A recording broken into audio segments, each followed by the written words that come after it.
मैं ऋतिका सिंह इस वक्त राम की नगरी अयोध्या से लाइव आपके साथ मौजूद हूं। अयोध्या जो कि अपनी भव्यता के लिए, अपनी प्राचीनता के लिए, अपने भव्यता के लिए, दिव्यता के लिए जानी जाती है। और इसी धरती पर हर एक मुख्यमंत्री मौजूद है जो कि रामलला के दर्शन करने के लिए कुछ ही देर में पहुंचेंगे। लेकिन उससे पहले वो तमाम तस्वीरें आप एक बार फिर से देखिए जिसके जरिए ये कहा जा सकता है कि मुख्यमंत्रियों का रैला, बीजेपी नेताओं का संगम, बीजेपी शासित राज्यों के मुख्यमंत्रियों का ये पूरा का पूरा जो हुजूम है वो एक बड़ा संदेश देता हुआ नजर आ रहा है। और ये बता रहा है कि देखिए कितनी प्रतिबद्ध है बीजेपी की सरकार, यहाँ की सरकार धार्मिक स्थलों को लेकर या किसी भी धर्म को लेकर। क्योंकि आज का जो पूरा का पूरा कार्यक्रम था उसकी शुरुआत हुई सरयू नदी तट से, जहां पर पूरे विधि विधान के साथ यहाँ पर आरती की गई। और उसके बाद तमाम राज्यों के मुख्यमंत्री, क्योंकि कुल 8 राज्यों के मुख्यमंत्री है, 3 उप सीएम है जो कि अपने परिवार के साथ पहुंचे, पूरे विधि विधान के साथ हनुमानगढ़ी में पूजा अर्चना की। वहां के महंत राजू दास ने उनका सम्मान किया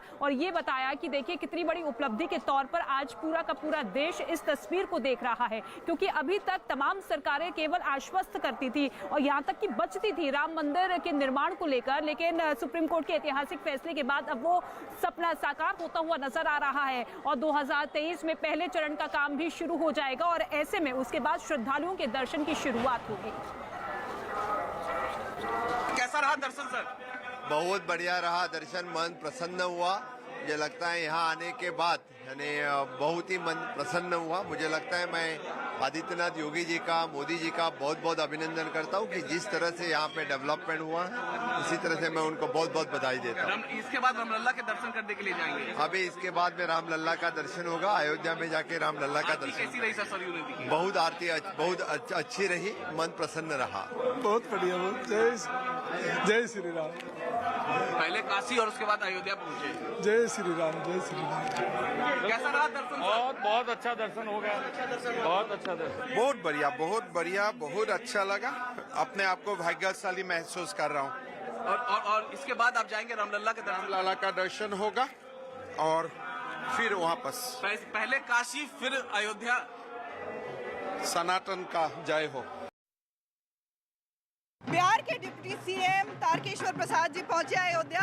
आज क्या खास है आज के दिन? देखिए, मैं तो अयोध्या पहली बार आया हूँ और भारत के यशस्वी प्रधानमंत्री श्री नरेंद्र भाई मोदी जी ने जिस प्रकार से अयोध्या की गौरवशाली परंपरा को, हमारा जो सांस्कृतिक अवधारणा है उसको जिस प्रकार से वैश्विक फलक पर उन्होंने गौरवशाली किया है, ये पूरा देश आज उनके प्रति कृतज्ञ है।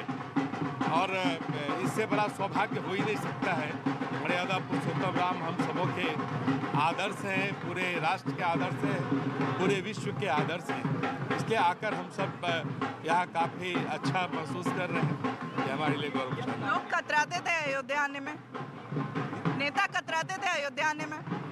नहीं, अपने जो अयोध्या आने से कतराएंगे इसका मतलब है कि वो भारत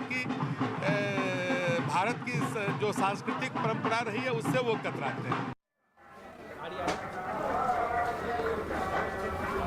अमित इस वक्त हमारे साथ मौजूद है। अमित, देखिए भगवान हनुमान से इजाजत लेने के बाद अब हर कोई रामलला के दर्शन करेगा, लेकिन एक मुख्यमंत्री ने एक स्टेटमेंट का जिक्र किया जिसमें ये साफ तौर पे कहा कि जिसके मन में राम नहीं बसते उन्हें यहाँ पर नहीं आना चाहिए। लेकिन अब तो राम सभी को बहाने लग गए हैं।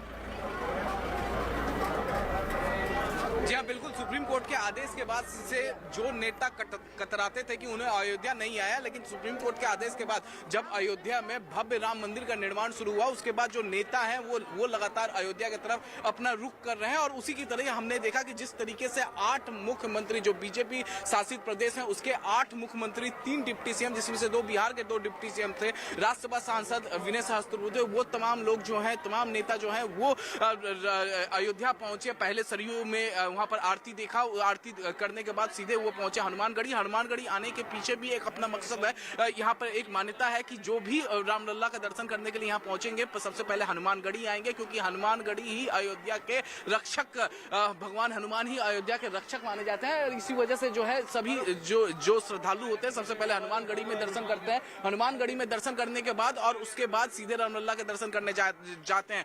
अब जितने भी डिप्टी सीएम, बीजेपी के राष्ट्रीय अध्यक्ष जेपी नड्डा नड्डा ये सभी हनुमानगढ़ी में दर्शन करने के बाद रामलला के तरफ रुख कर लिए। जेपी नड्डा बीजेपी के राष्ट्रीय अध्यक्ष वो पहुंच चुके हैं रामलला, लेकिन जिस तरीके से असम के मुख्यमंत्री ने बयान दिया है कि जिनके दिल में राम निवास नहीं करता है उन्हें अयोध्या नहीं आना चाहिए, तो जाहिर तौर पे जो चंद महीनों बाद 5 विधानसभाओं में चुनाव है उसको लेकर भी निशाना है, क्योंकि जब राम मंदिर का मामला जब सुप्रीम कोर्ट में चल रहा था तब उस वक्त लगातार बीजेपी के तरफ से विपक्षी दलों पर निशाना साधा जाता था और कहा जाता था कि अगर सुप्रीम कोर्ट के सुनवाई में कोई अड़चन डाल रहा है तो वो विपक्षी दल है, कांग्रेस को लेकर वो सवाल उठाते थे। तो जाहिर तौर पे ये इस बयान को भी इस तरीके से देखा जा सकता है। अब देखिए सियासी समीकरण बदल रहे हैं तो हर किसी के लिए मजबूरी हो जाती है कि यहाँ पर वो आए, रामलला के दर्शन करे। ठीक है अमित, आपका रुख करेंगे, लेकिन न्यूज 18 की टीम ने असम के मुख्यमंत्री हिमंता बिस्वा से भी बातचीत की है। उनका साफ तौर पे कहना है कि अगर किसी के मन में राम नहीं है तो उन्हें यहाँ पर नहीं आना चाहिए, रामलला के दर्शन नहीं करने चाहिए।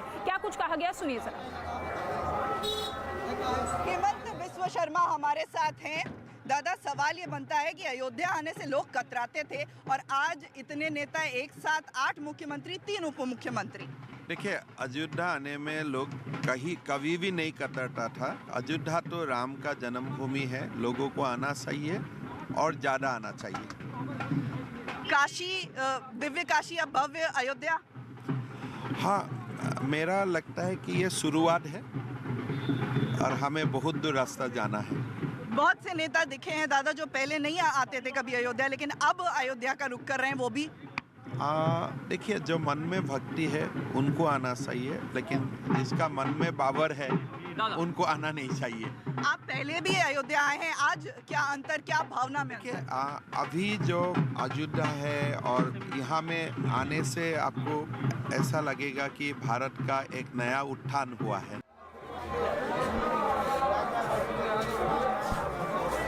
तो आस्था का उत्सव जो कि लगातार उत्तर प्रदेश की राजनीति में जारी है और देखिए अलग अलग धार्मिक स्थलों से तस्वीरें भी निकलकर सामने आ रही है, चाहे वो काशी की तस्वीर हो या फिर अयोध्या की तस्वीर हो। अमित का एक बार फिर से रुख कर लेते हैं। अमित, देखिए चुनाव के लिहाज से ये आस्था का जो उत्सव है वो इस लिहाज से भी महत्वपूर्ण हो जाता है क्योंकि अब इस उत्सव को उत्तर प्रदेश से निकलकर बाकी राज्यों तक पहुंचाना है और इसी वजह से मुख्यमंत्रियों का जमावड़ा आज। जी हाँ, बिल्कुल बिल्कुल। देखिए, जिस तरीके से 2 दिन पहले काशी कॉरिडोर का उद्घाटन हुआ, काशी कॉरिडोर में वो भव्य दिव्य अलौकिक तस्वीरें जो काशी कॉरिडोर से सामने आई, दोपहर के वक्त जब प्रधानमंत्री ने आस्था की डुबकी लगाई, उसके बाद डुबकी लगाने के बाद वो हाथ में जल लेकर जल अभिषेक करने के लिए गए। उसके बाद शाम को जिस तरीके से गंगा आरती की जो तस्वीरें आई और उसके अगले ही दिन जिस तरीके से प्रधानमंत्री ने बीजेपी के सभी कार्यकर्ताओं, पदाधिकारी, उसमें बीजेपी के राष्ट्रीय अध्यक्ष जेपी नड्डा भी शामिल थे, उनकी बैठक ली। बैठक क्यों ली थी बीजेपी के? दरअसल 5 राज्यों में विधानसभा चुनाव था और ये अगले चंद महीनों में और ये सेमीफाइनल माना जा रहा है 2024 लोकसभा चुनाव का। तो जाहिर तौर पे अगर सरकार की बातें जनता तक लेकर जानी है, जो इनका विकास का प्रोजेक्ट है, जो डेवलपमेंट का प्रोजेक्ट है, वो अगर जनता के पास लेके जाना तो इसका काम जो है पार्टी के कार्यकर्ता करते हैं। तो जाहिर तौर पे एक चाबी जो है चाबी कसी गई प्रधानमंत्री के द्वारा। उसके बाद सभी मुख्यमंत्रियों के साथ एक समीक्षा बैठक की है और उसके बाद जो तस्वीरें निकलकर आज सामने आई है, सबसे पहले सरयू नदी के किनारे जिस तरीके से आरती हुई, अयोध्या से आरती हुई और उसके बाद हनुमानगढ़ी मंदिर पहुंचे हैं। तो यहाँ पर बीजेपी शासित प्रदेशों के मुख्यमंत्री, डिप्टी सीएम, बीजेपी के राष्ट्रीय अध्यक्ष, तो एक मैसेज देने की कोशिश की गई और ये मैसेज